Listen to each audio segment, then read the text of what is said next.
how to confirm the correct position of your endotracheal tube during an endotracheal intubation.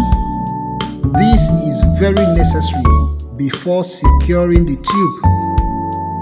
Direct visualization of the tube passing into the trachea.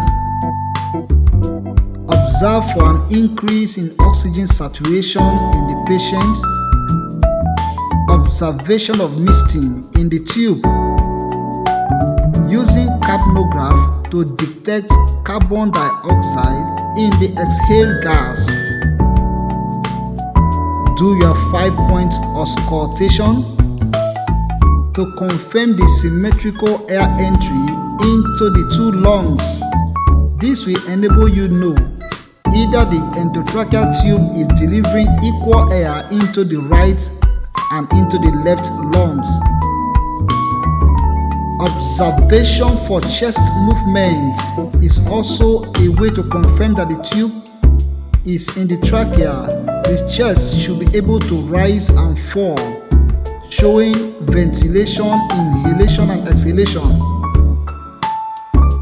Observation under an ultrasound machine or an esophageal detector device.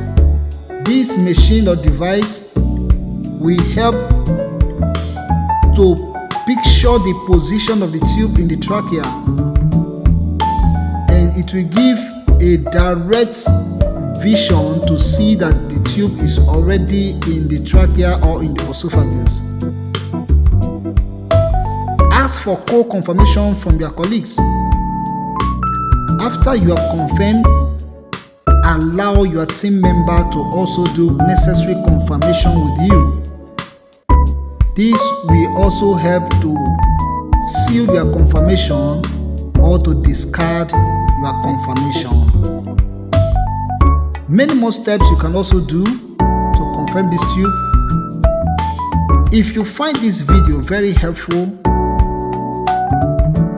don't forget to kindly follow our page, comment, like, and share this video so that many other people or professionals in the medical field will get to see it and to learn from it. We are happy to have you and we want you to be with us always.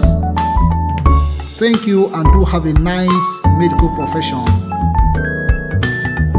Bye for now.